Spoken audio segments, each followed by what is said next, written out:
Prendre soin de votre compte de banque est aussi important que prendre soin de votre propre personne.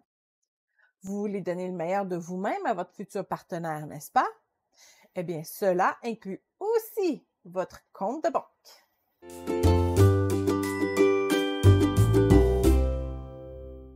Dès que vous prononcerez vos vœux devant Dieu et devant les hommes le jour de votre mariage, vous serez unis jusqu'à ce que la mort vous sépare. Votre vie ne sera plus à vous, elle sera à votre partenaire. Cela inclut votre corps, youpi, diront certains, votre temps et vos dettes. Que donnerez-vous comme cadeau de mariage à votre nouvel époux ou nouvelle épouse? Une dette de 20 000 $? C'est pas très séduisant comme présent, n'est-ce pas? Non seulement ce n'est pas très agréable dans une relation amoureuse, mais ce n'est pas non plus ce que Dieu désire pour ses enfants. Le riche domine sur le pauvre, et celui qui emprunte est esclave de celui qui prête. Proverbe 22, verset 7. Si Dieu a envoyé son Fils mourir sur la croix pour nous libérer du péché, il ne veut certainement pas nous voir enchaînés à nouveau par des dettes. L'apôtre Paul encourageait aussi les premiers chrétiens à ne pas devoir d'argent à personne et à payer leurs impôts, comme on voit dans Romains 13, 8.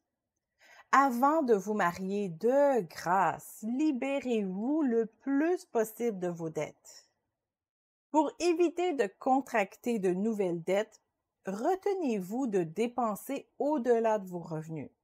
Renoncez à l'attitude de princesse.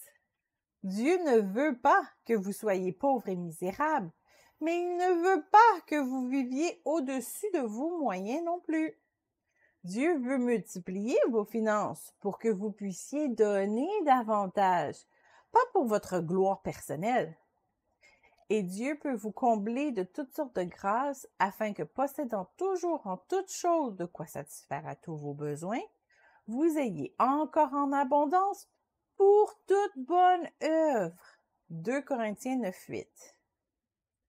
Une attitude de princesse est une forme d'orgueil, un péché qui ne devrait pas faire partie de votre vie. En passant, lorsque vous préparez vos noces, rappelez-vous de ces recommandations.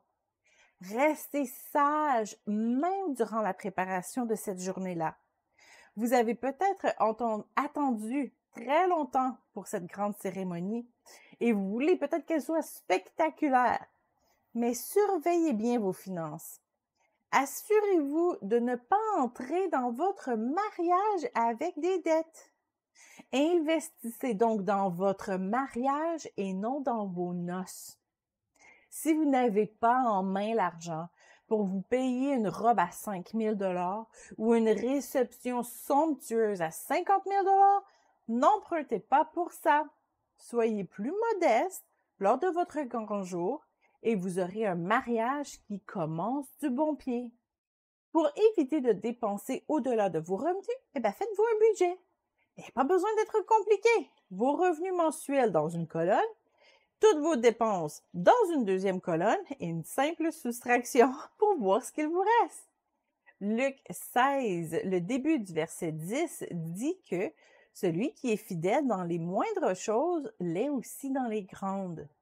Avant d'être capable de tenir un budget familial, commencez par tenir votre propre budget. Dans votre budget, planifiez aussi des économies. Si vous avez un bon coussin financier, vous pourrez vous permettre un mariage plus éclatant. Ou mieux encore, vous pourrez peut-être contribuer à une mise de fonds pour une nouvelle maison. Nous espérons tous vivre une longue vie. Commencez donc tôt à mettre de l'argent de côté pour vivre une belle retraite. Quelle bénédiction serez-vous à votre couple si vous savez bien investir votre argent? Mais avant de mettre de l'argent de côté, avant même de payer vos comptes, n'oubliez pas d'honorer Dieu avec vos finances. Donnez votre dîme comme un symbole de confiance en Dieu. Vous lui faites confiance pour votre salut, votre vie, vos amours. Vous devriez aussi lui faire confiance avec votre argent. Et si vous êtes de ceux qui disent que la dîme, c'est quelque chose de l'Ancien Testament, ça ne s'applique pas à nous.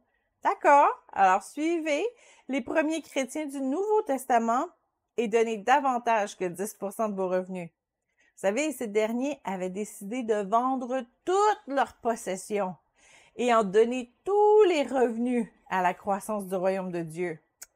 C'est bien plus que la dîme, ça.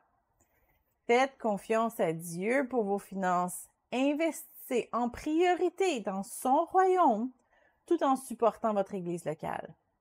Enfin, soyez généreux, tout en respectant vos moyens financiers, bien sûr. C'est ce que Dieu nous demande de faire. Et n'oubliez pas la bienfaisance et la libéralité, car c'est à de tels sacrifices que Dieu prend plaisir. Hébreux 13:16.